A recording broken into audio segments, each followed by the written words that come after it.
সাবেক র্যাব কর্মকর্তা ও এসপি আলেপুদ্দিন অসংখ্য গুম খুন নির্যাতনের সঙ্গে জড়িত। এক আসামিকে গুম করে রাখার সময় তার বিশ্ববিদ্যালয় পড়ুয়া স্ত্রীকে রমজান মাসে রোজা ভাঙিয়ে ধর্ষণ করেন আলেপুদ্দিন। র্যাবের একজন সাবেক company commander additional SP Mohiuddin Faruki, তার বিরুদ্ধে অভিযোগ হচ্ছে তিনি অসংখ্য মানুষকে গুম করার সাথে জড়িত এবং গুমের শিকার ভিকটিমদেরকে তার অফিসে এবং বিভিন্ন আয়নাঘরে নির্যাতন সেলে অমানবিক নিষ্ঠুরতম পন্থায় নির্যাতন করতেন এবং নির্যাতন করার ব্যাপারে তিনি একজন মাস্টার মাইন্ড। উল্টো করে ঝুলিয়ে পেটানো, বিদ্যুতায়িত করা এবং সবচাইতে মারাত্মক যেটা করেছিলেন যে একজন আসামিকে গুম করে রাখার সময়ে তার স্ত্রীকে, তার বিশ্ববিদ্যালয় পড়ুয়া স্ত্রীকে তার স্বামীকে হত্যার ভয় দেখিয়ে তাকে বাধ্য করে একাধিকবার রমজান মাসে রোজা ভাঙিয়ে তাকে ধর্ষণ করা হয়েছে।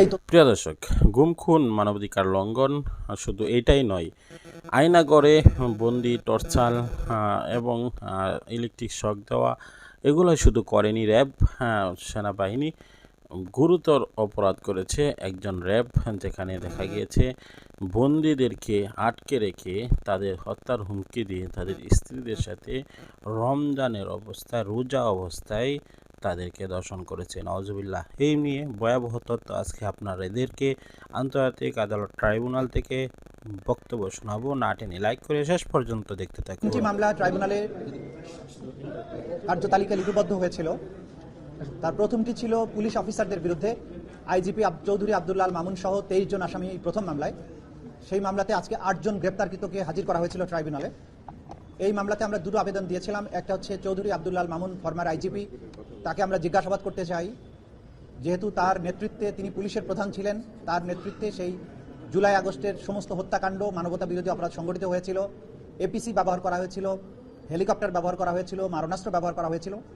এই বিষয়ে তিনি আগে একটা জবানবন্দি দিয়েছেন। সেই জবানবন্দির সূত্র ধরে আরও অনেক তথ্য, যেগুলোর ব্যাখ্যা তার কাছ থেকে আমাদের দরকার।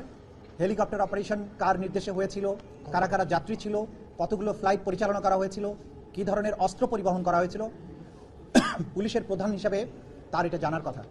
সেই বিষয়ে আমরা তাকে জিজ্ঞাসাবাদ করার জন্য একদিনের সময় চেয়েছি। আগামী 23 জিজ্ঞাসাবাদের জন্য অনুমতি দিয়েছেন একদিনের জন্য। আর ওই একই মামলায় 2 মাসের সময় দিয়েছেন, 28শে এপ্রিল পরবর্তী তারিখ ধার্য করেছেন। এই সময়ের মধ্যে তদন্ত রিপোর্টের ব্যাপারে সময় দিয়েছেন, তদন্ত কাজ পরিচালনার জন্য রিপোর্ট দাখিলের কথা বলেছেন। দ্বিতীয় মামলা ছিল র্যাবের একজন সাবেক company commander additional SP Mohiuddin Faruki. তার মামলাতে আমরা সময় চেয়েছি 3 মাসের তদন্তের জন্য। 28/5 তারিখে পরবর্তী তারিখ নির্ধারিত হয়েছে। তার বিরুদ্ধে অভিযোগ হচ্ছে তিনি অসংখ্য মানুষকে গুম করার সাথে জড়িত এবং গুমের শিকার ভিকটিমদেরকে তার অফিসে এবং বিভিন্ন আয়নাঘরে নির্যাতন সেলে অমানবিক নিষ্ঠুরতম পন্থায় নির্যাতন করতেন এবং নির্যাতন করার ব্যাপারে তিনি একজন মাস্টার মাইন্ড। তার একটা স্পেশাল কোয়ালিটি আছে। সেই জন্য তার ব্যাপারে আমরা বলেছি যে এই মামলাগুলো তার নিষ্ঠুরতার সংবাদ প্রচারিত হবার পরে, আয়নাঘরগুলো যখন জাতির সামনে উন্মোচিত হয়েছে প্রধান উপদেষ্টার ভিজিটের পরে, তখন এই ভিকটিমেরা সাহসী হচ্ছেন এবং তারা এক এক করে আমাদের ট্রাইব্যুনালে অভিযোগগুলো নিয়ে আসছেন। সেই অভিযোগগুলোর ভিত্তিতে আমরা তদন্ত কার্য পরিচালনা করছে আমাদের তদন্ত সংস্থা। তৃতীয় পিটিশনটা ছিল আসামি আলেপুদ্দিন, এডিশনাল এসপি, সাবেক র্যাবের একজন কোম্পানি কমান্ডার। আলেপুদ্দিনের অভিযোগ সবচাইতে মারাত্মক। তিনি অসংখ্য মানুষকে গুম এবং নির্যাতন করার সাথে জড়িত। আজকে এই ট্রাইব্যুনালের কক্ষে আপনারা দেখেছেন, আমার পেছনে অনেকে দাঁড়িয়ে আছেন, যাদেরকে আলেপুদ্দিন অপহরণ করে গুম করে বছরের পর বছর আটকে রেখেছিল। তাদেরকে নিষ্ঠুরতম পন্থায় নির্যাতন করেছিল, ইলেকট্রিক শক দেয়া, চোখ বেঁধে রাখা, উল্টো করে ঝুলিয়ে পেটানো, বিদ্যুতায়িত করা এবং সবচাইতে মারাত্মক যেটা করেছিলেন যে একজন আসামিকে গুম করে রাখার সময়ে তার স্ত্রীকে, তার বিশ্ববিদ্যালয় পড়ুয়া স্ত্রীকে তার স্বামীকে হত্যার ভয় দেখিয়ে তাকে বাধ্য করে একাধিকবার রমজান মাসে রোজা ভাঙিয়ে তাকে ধর্ষণ করা হয়েছে। এই তথ্য প্রমাণাদি আমাদের কাছে এসেছে। আমরা এগুলো ট্রাইব্যুনালকে জানিয়েছি যে এরকম নিষ্ঠুর এবং জঘন্যতম অপরাধী যারা, তাদের ব্যাপারে তদন্ত কার্য পরিচালনা করতে সময় লাগবে, কারণ প্রতিদিনই নতুন নতুন ভিকটিমরা আমাদের কাছে অভিযোগগুলো নিয়ে আসছেন এবং তাদের তদন্ত এবং তাদের বক্তব্য, তাদের এভিডেন্স কালেকশন করার জন্য আমাদের সময় দরকার। এই সময় শেষ হলে যথাসময়ে তাদের ব্যাপারে তদন্ত রিপোর্ট দাখিল করে তাদের বিরুদ্ধে আনুষ্ঠানিক বিচার প্রক্রিয়া যাতে শুরু করা যায়, সেই ব্যাপারে আমাদের তদন্ত সংস্থা দিনরাত কাজ করছে। এটা ছিল আজকের দিনের প্রসিডিংস।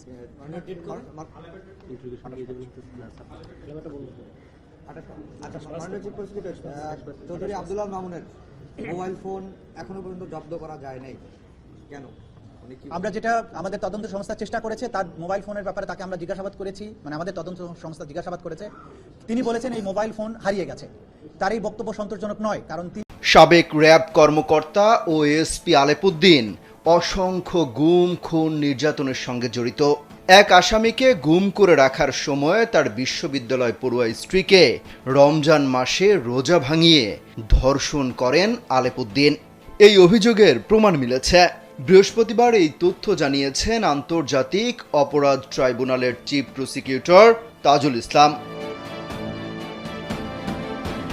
তিনি বলেন, আলেপুদ্দিন অনেক ব্যক্তিকে অপহরণ করে বছরের পর বছর আটকে রেখেছিল, নিষ্ঠুরভাবে নির্যাতন করেছিল, চোখ বেঁধে রেখে ইলেকট্রিক শক দিয়ে এবং উল্টো করে ঝুলিয়ে রেখে অনেককে নির্যাতন করেছিল।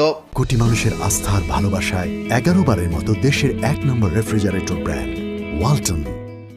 সোমবার প্রধান উপদেষ্টার প্রেস সচিব শফিকুল আলম আলেপকে নিয়ে একটি পোস্ট শেয়ার করেন। আল জাজিরার সাংবাদিক মওদুদ সুজনের ওই ফেসবুক পোস্টে লেখা, গুম হওয়া এক স্বামী বলছেন, পবিত্র শবে কদরের দিন রোজা ভাঙিয়ে ধর্ষণ করা হয় তার স্ত্রীকে। এর আগেও প্রায় 3 বার ধর্ষণ করা হয়েছে তার স্বামীকে ক্রসফায়ারের ভয় দেখিয়ে। শেষবার ধর্ষণের পর স্ত্রীর মানসিক অবস্থার অবনতি হয় এবং কিছুদিন পরে মৃত্যুবরণ করেন। সেই পোস্টে উল্লেখ করা হয়, ধর্ষক র্যাবের একজন ঊর্ধ্বতন কর্মকর্তা নাম আলেপ।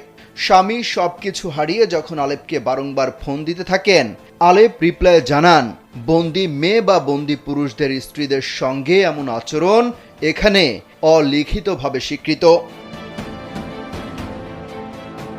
সেখানে উল্লেখ করা হয়, মানুষ কতটা নিচুতে নামলে নিজের মা, স্ত্রী, মেয়ে থাকা সত্ত্বেও একজন বন্দির স্ত্রীকে এমনভাবে ট্রিট করে। এই র্যাব কর্মকর্তা আলেপের বিচার সবার আগে হওয়া উচিত। এ নিয়ে ফেসবুক পোস্ট করেন আল জাজিরার আরেক সাংবাদিক জুলকারনাইন সায়ের।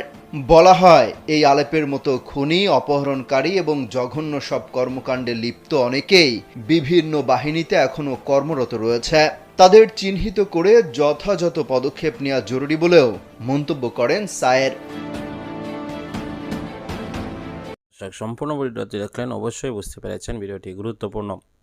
বর্তমানে আমরা রমজান মাস এবং রোজাকে অন্যতম মনে করি। স্বামীর জন্য রোজা রেখেছিলেন, আয়নাঘরে বন্দি থাকা সেই স্বামী কীভাবে আছে, কী অবস্থা আছে কিছুই জানে না। কিন্তু আমরা দেখেছি সেই স্বামীকে ডাল হিসাবে ব্যবহার করে অনেক র্যাব সদস্য এবং ডিজিএফআইয়ের লোকেরা তারা কিন্তু ফোন দিয়ে টাকা চাঁদা নিয়েছে, নয়তো তাদেরকে মেরে ফেলবে, গুলির শব্দ পর্যন্ত দেখিয়েছে, এমন আমরা অনেক দেখেছি। কিন্তু এভাবে দর্শনের শিকার অনেকই হয়েছে, কেউ মুখ খোলেনি। কিন্তু একজন স্পষ্ট আদালতে এসে সুষ্ঠু বিচার পাবে বিদায় আন্তর্জাতিক আদালত ট্রাইব্যুনালে এসে এভাবে সাক্ষী দিয়েছে, নিজের পরিচয় গোপন রেখে সামাজিক যোগাযোগ মাধ্যমে না এসে সে স্পষ্ট দলিল সেখানে উত্থাপিত করেছে। প্রিয় দর্শক, এই সকল অভিযোগগুলো নিয়ে অবশ্যই আরও ভয়ঙ্কর দাপে এগোচ্ছে আন্তর্জাতিক আদালত ট্রাইব্যুনাল। আমরা চাই যে সুষ্ঠু বিচার হোক। অবশ্যই যদি আপনারা চেয়ে থাকেন, কমেন্ট বক্সে আপনাদের মূল্যবান মতামতটি জানাবেন। পরবর্তী ভিডিও পাওয়ার জন্য সাবস্ক্রাইব করে নেবেন।